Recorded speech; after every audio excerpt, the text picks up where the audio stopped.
Okay, let's proceed sa aton na last topic. Again, this is the conclusion of all what we have learned, the conclusion of all what we have heard. With Jesus in eternity. Kung sa Tagalog pa, kasama si Jesus magpakailanman. And to start with, ang Mateo 24:37 nagasabi, magkita kita sa screen mga kaigmanghudan kay daw, yan, okay lang, makita lang man siguro dida. At kung paano ng mga araw ni Noe, gayon din naman ang pagparito ng anak ng tao. Okay? Observe, ang sabi dida, at kung paano sa mga araw ni Noe, gayon din sa pagparito ng anak ng tao. Okay? Ang gusto sabihin mga kaigmanghudan, nga ang sitwasyon sa pag-abot ni Kristo sa ninaduta, daw parihas man sa sitwasyon san panahon sa nagkaigwasin baha sa panahon ni Noe. Okay, naman, kay sa panahon ni Noe, gin-estimate mga kaigmanghudan na igwasin 2 to 3 million ka mga tao. Ay, damo na nga tao, sadto. Okay, kita ha?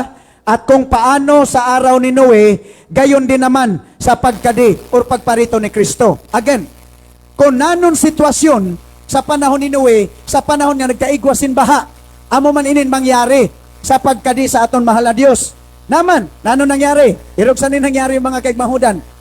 2 to 3 million ka mga tao. Pero pira lang po kabilog ang naligtas. Pira lang kabilog ang naligtas. 8.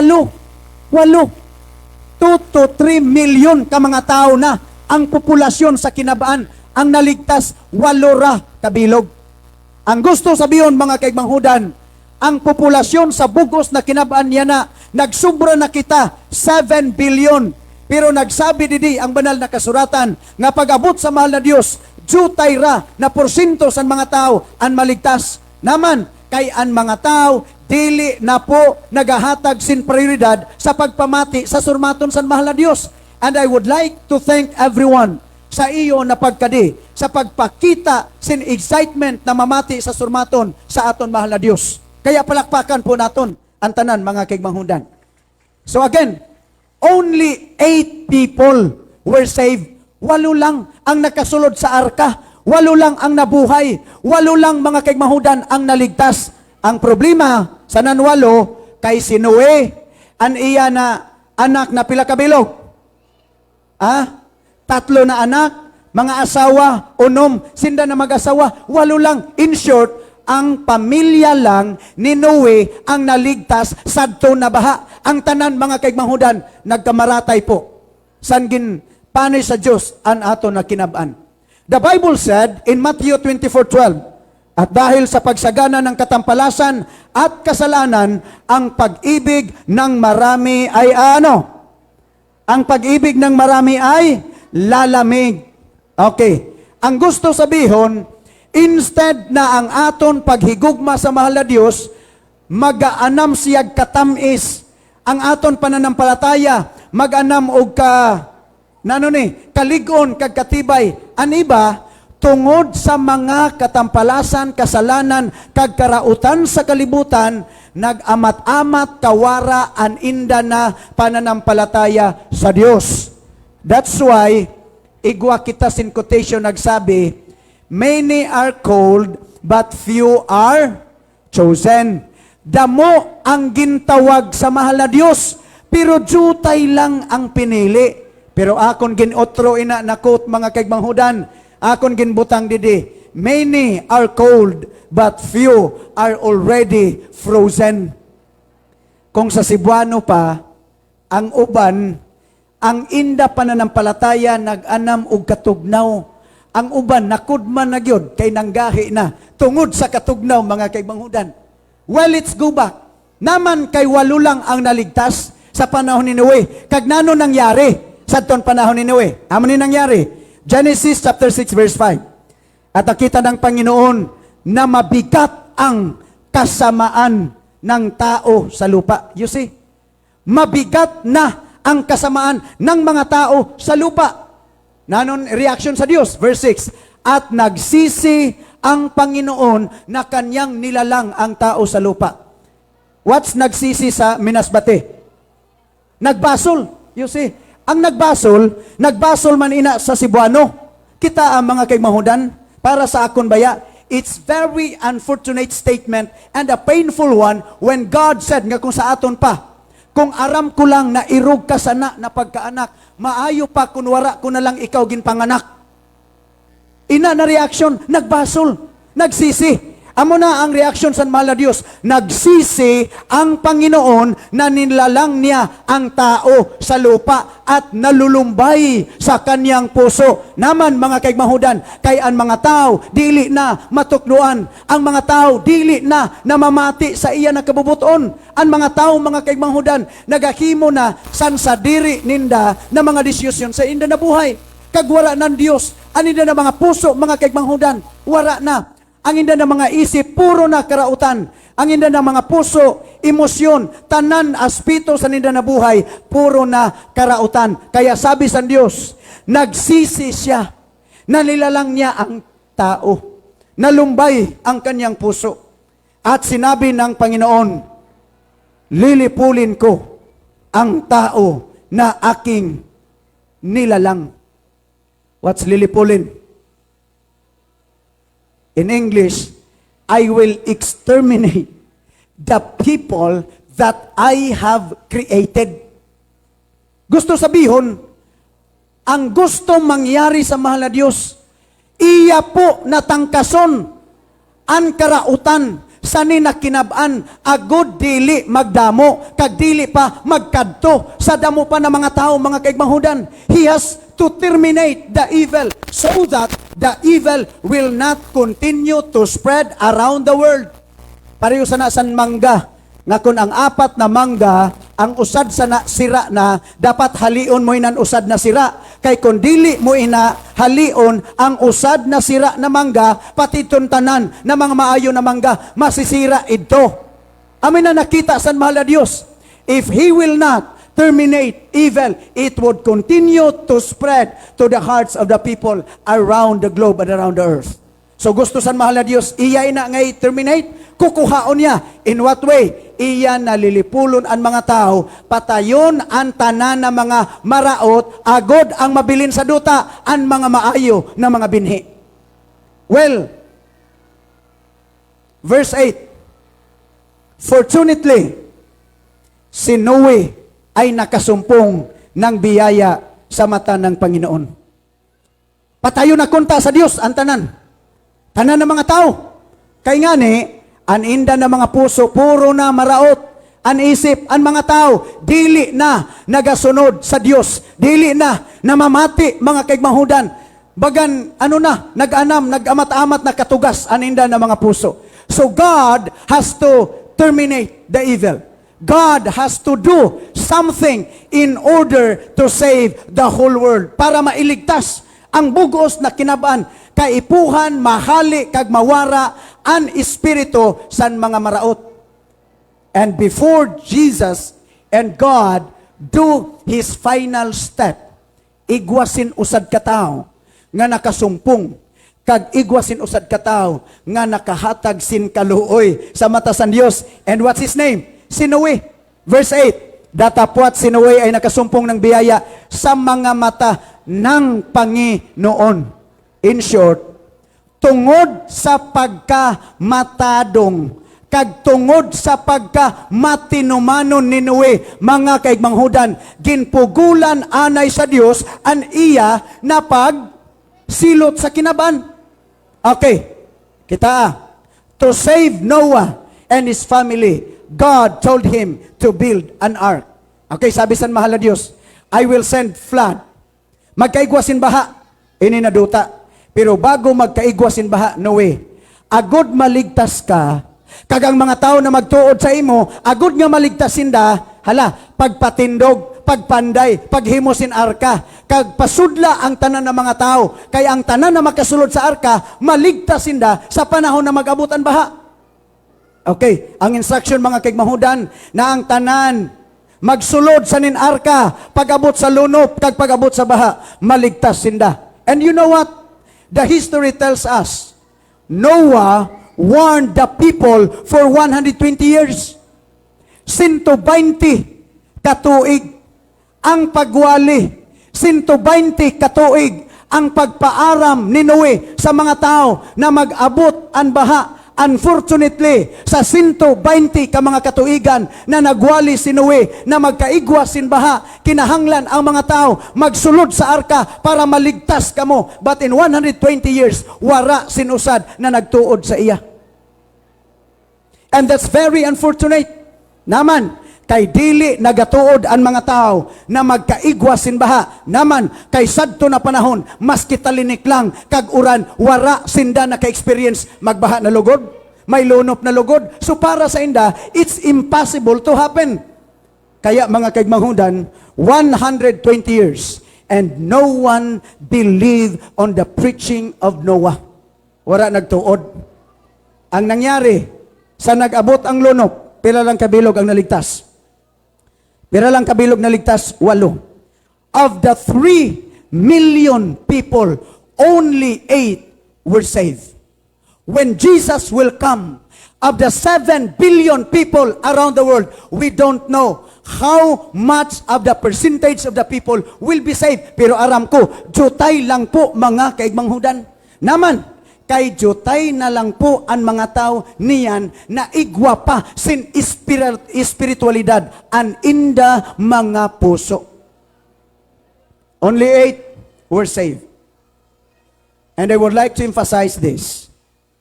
Na sa pag-abot sa mahal na Diyos, it's quantity versus quality.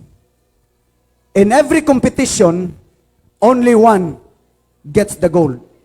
Sa mga contest, mga kaigmanghudan, last week, nagpalarong pambansa dito sa Cebu, sa amon lugar.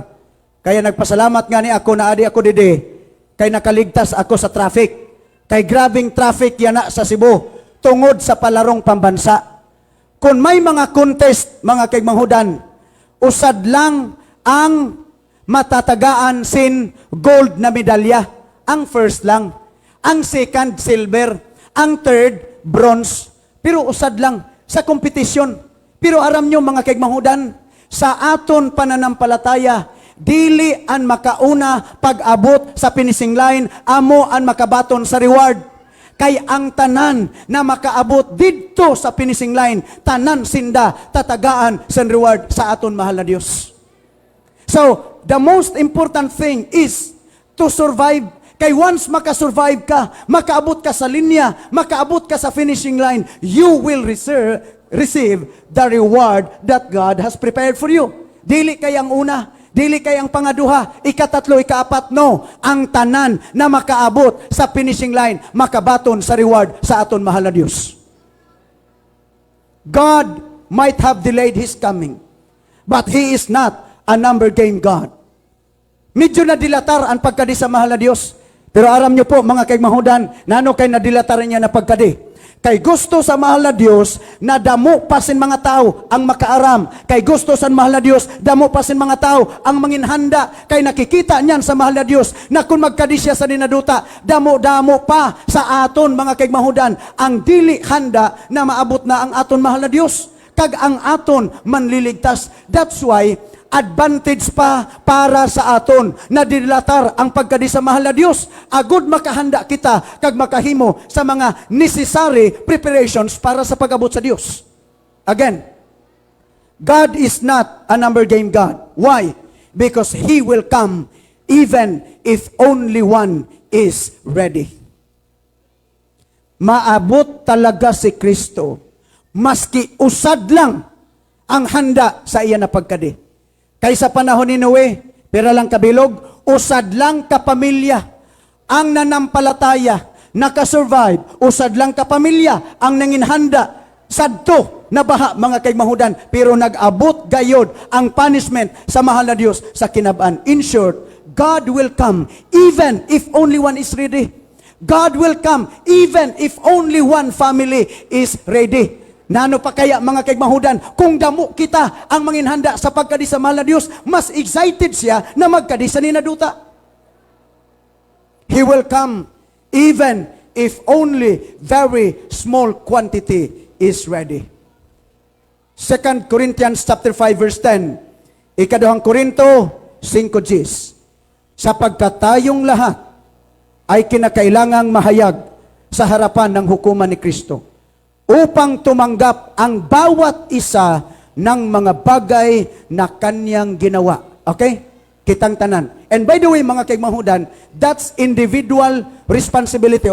Bawat isa. Okay.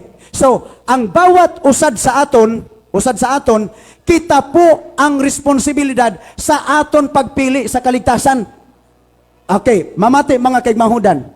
Dili pwede na ang imo na asawa, siya ang nabautismuhan, kag siya ang nanginmatadong napatawad sa mahal na Dios, kay ang pagkamatadong sa usad na tao, dili pagkamatadong man sa usad na tao. Ang pananampalataya sa asawa na lalaki, dili pananampalataya sa asawa na babae. Ang gusto sabihon, ang kaligtasan, ang pagpili sa imong kapalaran, individual responsibility. Ang bawat isa ay tatanggap ng bagay base sa ginawa niya dito sa lupa. Mga kaigmahudan, once God closes the ark, it's closed. Once God closes the door of salvation, it's closed.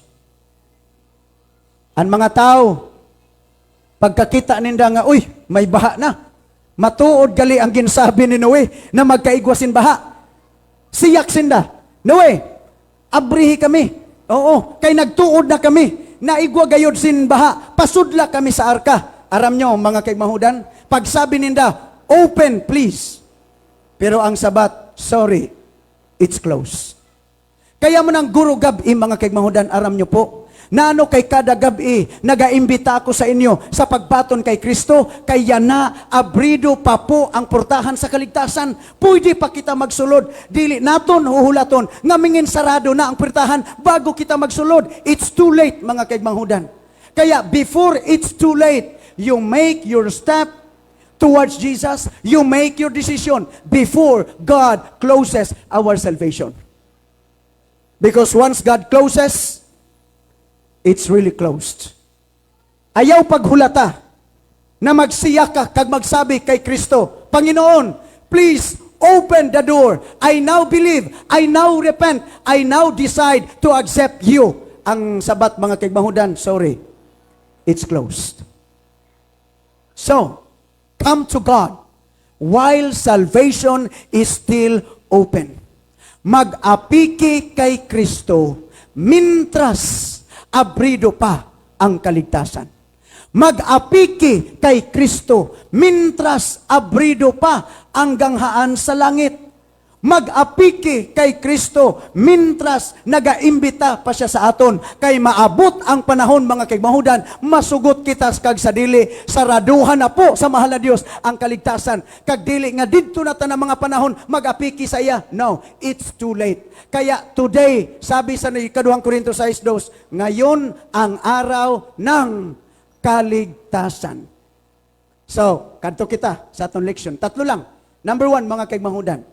Kayang sabi dide, ang pagkadi sa mahal na Dios, daw parehas man sa panahon ni Noe, na wala magtuod ang mga tao, ang gusto na magsakay, late na, 8 lang ang nakasakay sa arka, so 8 lang ang niligtas, 8 lang ang nabuhay. Kaya, point number 1, mga kaigmahudan, don't miss the boat. Nano ni Minas Bate, ayaw si Piata pagsakay, ha? Don't miss the boat. Nakatry ka mo, mga kaigmahudan, nga masakay ka mon barko, pero pag abot ninyo sa pier, naghali na ang barko. Wala pa ka mo katry sana. O, di ba?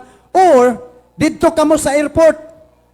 Pag abot niyo sa airport, sarado na ang boarding gate. Wala ka mo kasakay. Pero, nakahatag na ka, nakakuha na ka mong ticket. Ina, mga kaigmahudan, classic example ina siya sa aton biyahe pakadto sa langit. Kay kung dili ka maghanda sa biyahe pakadto sa langit, posible mabayaan ka sa biyahe. And Jesus is our ark, and soon the ark is living. Si Jesus ang ato na arka, siya ang ato na kaligtasan. Kag maabot ang panahon na maghali na siya, kag magkadto sa langit, kag kung dili kita makasakay mga kigmahudan, dili kita mangin kandidato sa karian sa mga langit. Don't miss the boat. Pastor Gunida, kilala nyo man siguro? Ma'am Devi, kilala mo si Pastor Gunida? Ito sa PPH adto sa una. Ang iya nga hinapay bagan pamada, nakapamada pirme. Oh, sige, nakakadiid to, Pastor Gunida. May appointment siya pakadtos Bohol. Ang Cebu pakadtos Bohol, mga 1 hour and a half lang ina. So, kumpiyansa siya. Kay igwas yan kakasalon dito. Nagkanam anay siyang tinis dito sa aton niya eskwelahan sa Bulacau. Ginsabihan siya, Pastor, di ba may appointment ka sa Bohol? Sabi niya, ay, kaya pa ini sa oras. Oh, dapat manggana anay ako sa ninakanam. Ay, sige san kanam. Uy, pagkita niya 30 minutes na lang. Ang biyahe from Cebu pakadto sa Bohol. Dali-dali siya sakay sa taxi. Wara na siya nag-uli sa balay mga kaymahudan kay kada ka maalanganin siya sa schedule sa biyahe. Pag-abot niya sa Pier 3 man yan ang mga barko. Pag-abot niya dito mga kaymahudan, tama gayod. Amo gayod ang paghali sa barko. Kagbagan, amo pa lang ang pagkatangka sa kadina. Oo. Di, wala na. Ang rampa, tinaas na mga kaymahudan. Sabi ni Pastor Gunida, dili pwede na dili ako kakadto sa Bohol. Kaya ang mangyari, kung dili ako makasakay sa ninabarko, dili matuloy ang kasal sa Bohol. Sabi niya, hali man ako nagkanam sa tinis, luksoan ko ining barko. Kay wala naman, tinaas na ang rampa. Lukso siya. Grabe iya nga preparasyon. 1, 2, 3. Pag-lukso niya. Ay, salamat. May langgani kay athletic ako. Kag nakasulod gid siya. Taod-taod. Ning balik man ang barko sa sa pier. Sabi niya sa mga tripulante, Sir, naman kay gibalik ninyo ang barko. Sabi sa tripulante, Sir, amo pa man ini ang pag-abot hali sa Bohol. You see? So aram nyo naman kay ginhimo niya ito. Kay ang kahuna niya, kag ang isip niya, mababayaan na siya sa barko. Kag dili pwede na mabayaan siya mga kaymahudan. In short, late na siya nagkadto. Pero actually, advance gali ito. Or nadilatar ba ang barko? Mga kaymahudan, sa aton biyahe pakadto sa langit, do not miss the boat. Magpreparar kita. Samtang dili pa naghali ang barko, ayaw pagpreparar dito na mahali ng barko. Kay late na mga kaymahudan, kada dili ka makasakay, kag usad lang ang biyahe pakadto. Kaipuhan, makasakay kita nga tanan. Don't miss the boat. Next. Akon gin pangandoy gayod sa akon buhay. Na human ako kakasalon, dito kami mag-honeymoon sa sa Korea kami ni Mrs. Kay gusto ko gayon magkadto sa Korea. Kay igwa ko nakita na salida sa ni Enrique Hill kag ni Liza Soberano, idton may ex and wife na dito gin sa Korea. Kag katahom sa ton Jeju Island nga nag-irog sa na si Liza Soberano, tapos pagkita niya adto na si Enrique Hill. Sabi ko, sa sige kung kita sa may ex and wife, sige na kung tanaw sa hitsura ni Enrique Hill, bagan papareho na kami sin hitsura. Sabi ko kay Mrs. makadto kita sa Korea. Saka wala man natuloy amon nga kasal. Nakakuha na kong ticket. Sabi ko, para dili masayang ang ticket, ako na lang ang magkadto. And that time, Ma'am Devi, is Federation sa Kawayan. Wala ako wala to natapos ang federation. Nagkadto ko sa Korea. Ay, grabe ako ng excitement. First time ko na magkadto sa labas ng bansa. Pag-abot ko sa airport, kadamo man gali sin mga question. Gin-interview ako sa immigration. Kag ang interview ninda sa akon, sige sir, you want to visit Korea and you are alone. Wala kang kasama. Pero yung ticket mo, dalawa kayo. Pero ikaw lang yung pupunta doon. Sige, ang question namin, sir, ano ba talaga, what's your real purpose of going and visiting Korea? Sabi ko, it has been my childhood dream to visit Korea, to experience their culture, and to taste their food. Sabi sa immigration officer, gusto mo gali matilawan ang inda na pagkaon sa Korea, sir? Sabi ko, upo. Taaw, ayaw na pagkadto sa Korea, sir. Dito ka na lang sa may Capitol, sa Iscario. Damo-damo ditong Korean restaurant. Mga unlimited pa, sir. Pwede ka magkadto sa El Corso, sa Ayala. No need na magkadto ka sa Korea. Kung ang tuyo mo, magkaon lang sa ninda na mga pagkaon sa Korea. In short, mga kaigmahudan, of all my interview, na-deny ako pakadto sa Korea. Na-deny talaga ako. And that was my first time to travel. Na-deny. Nagdara akon mga pasalubong, mga taga-Tikaw. Kay igwa sindan mga kaigmahudan na ato sa Korea. Ako ang nagkaon sa balay sa mga pasalubong. Wala natuloy. Sang natuloy na nga mga kasal, sabi ko kay Mrs., sa Hong Kong na lang kita. Kay may na lang Hong Kong, uro apike. Kag daw dili masyado istrikto. Kay waran visa. Sige, kuha naman kami ticket. Sang dito na kami sa immigration, si Mrs., waranda mo na interview, kag-question. Dito na dayon siya, ginpasulod sa boarding gate. Ako, ginpatawag anay ako sa ano na naman, sa immigration. Naman ini akong hitsura, bagan kriminal. Kay kada sulod ko sa immigration, masabi dayon na immigration officer, sir, please proceed to the secondary interview.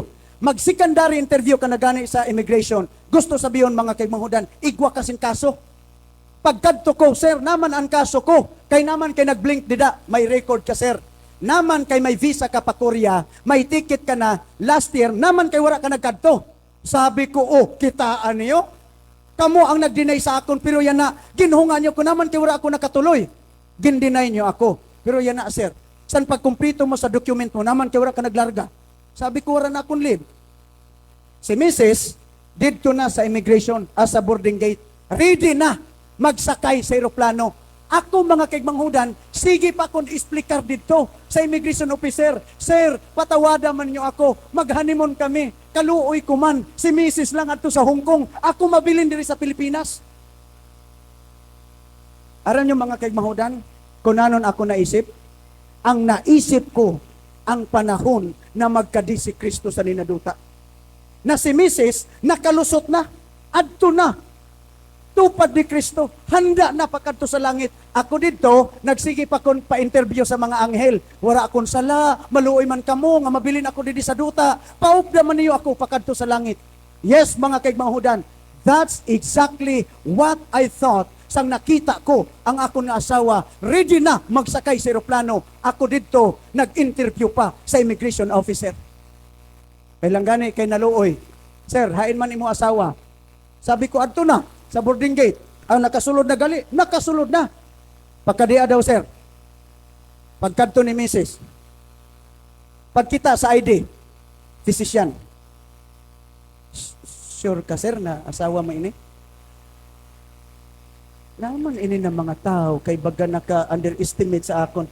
Kita, gusto ka mong patunay. Sige, sir. Nagdara ako marriage contract. Wala pa na rehistro, gindara ko. Habon nyo pa ini. Ade, may picture ako. Ginpakita po ko pagayod an same day edit na mo na ginharukan ko akong nga asawa. Ini. Siya ina. Sa ma'am and sir, congratulations. Enjoy your honeymoon in Hong Kong. So nagkadto kami. Aram nyo mga kaigmanghudan. So pagkadto na mo nakabisita kami, nagkadtoan nindaman.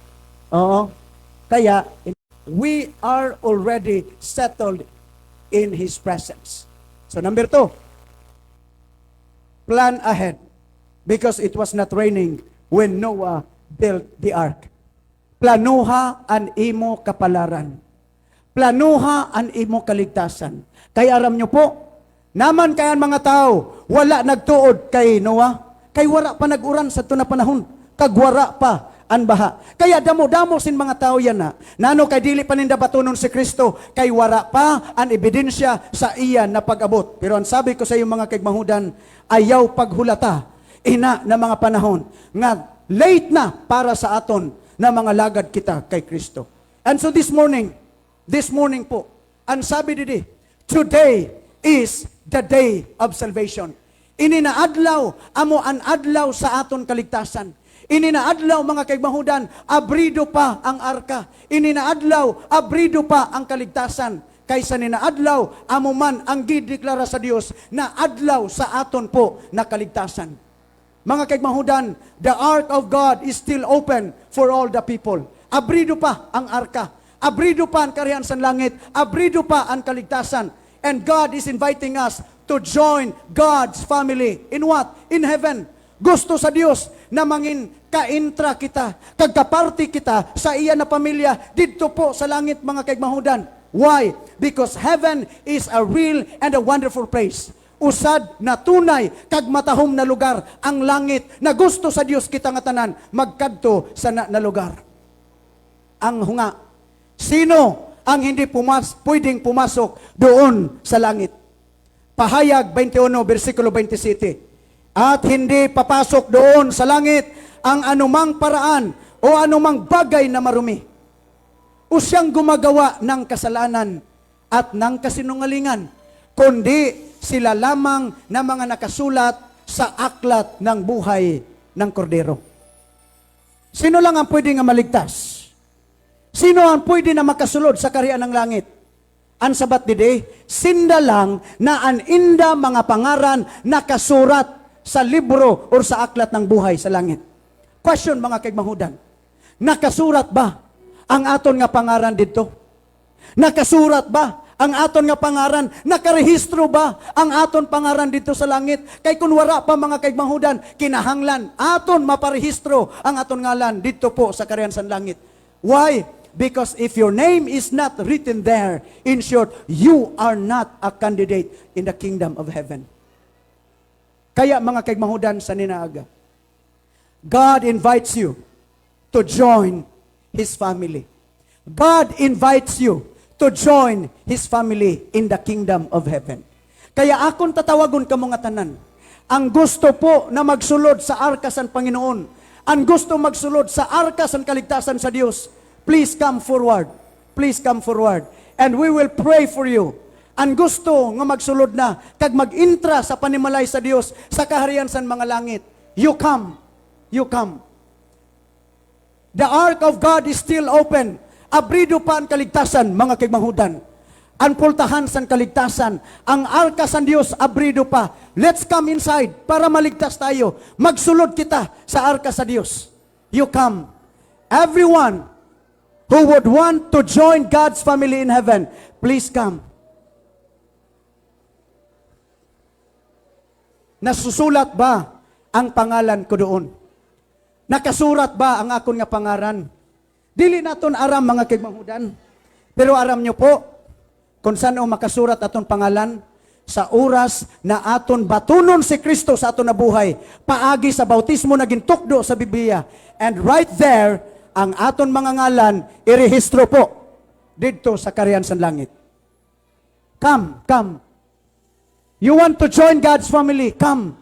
You want to be baptized? Come. God is inviting you. Jesus is inviting you to join His family. Don't hesitate. Don't be shy. You come. Dili maalo mga kaigmahudan. Nagsakripisyo ang aton mahal na Dios para iligtas kita nga tanan. Nagsakripisyo siya sa iya nga anak. Agud magkaigwa kita sin buhay na walang hanggan. Take advantage of this opportunity while the ark of God is still open. Ato na pahimuslan mga kaigmahudan. You come. Thank you brother. Thank you sister. Those of you who have decided to be baptized, you come. And those of you who have decided to join God's family in heaven, please come. This is your time. This is your day. Because God said, today is the day of salvation. Mintras na wara pa naghali ang arka sa Panginoon. It's come. And while others are still coming, mamati anay kita sa usad na awit from Brother Richard Fernandez. While others are still coming. Samtang magapadayon ang awit, you come. Every one of those who want to join these people here, you come. Samtang mag-aawit ang aton nga appeal song. Thank you. Forward po, Didi. Iba.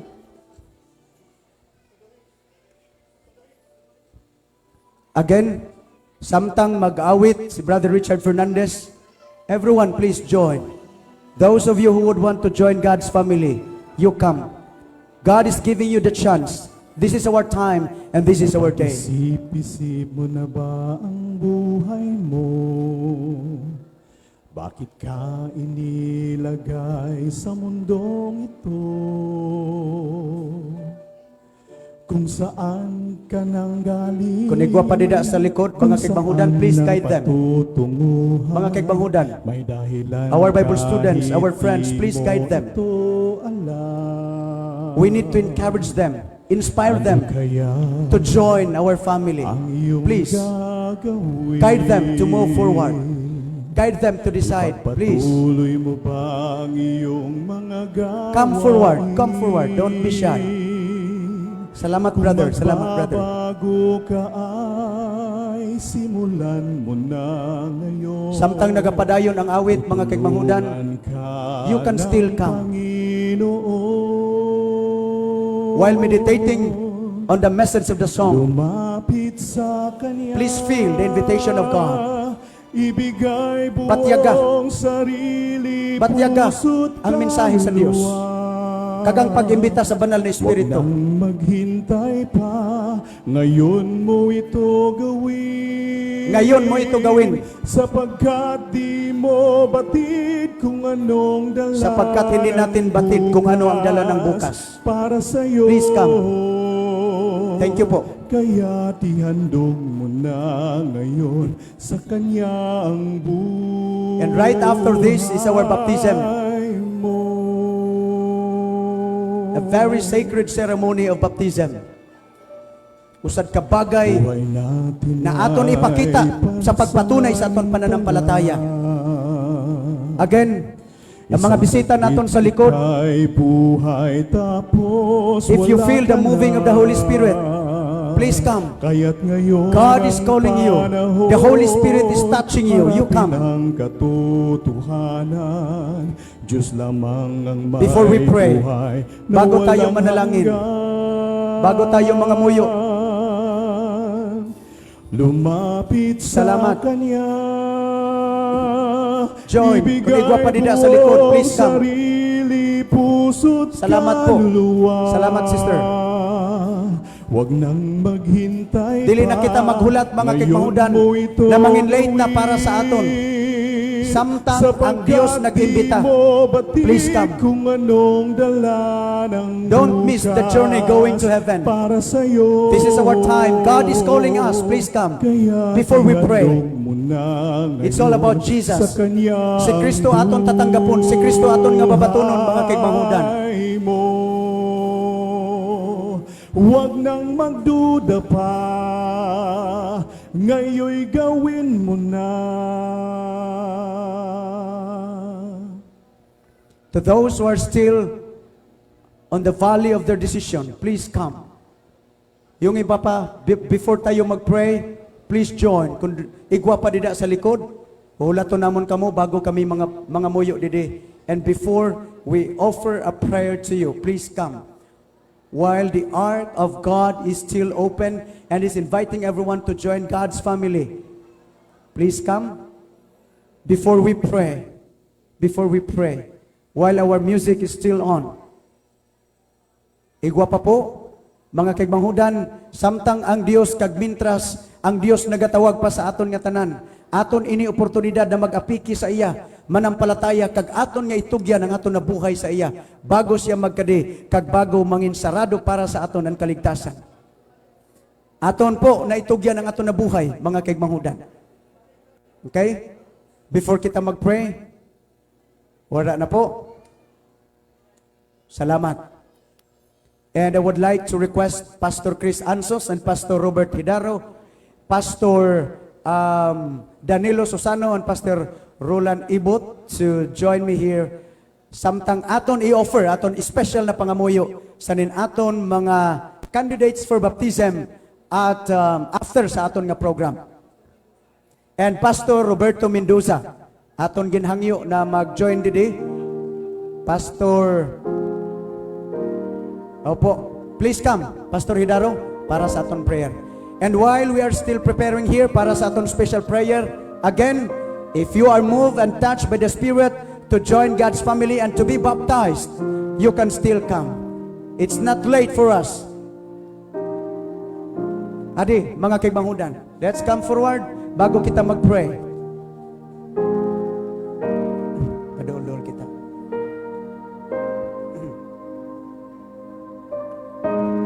Aton nga pangabayon si Pastor Chris Ansos para po sa pagpanalangin.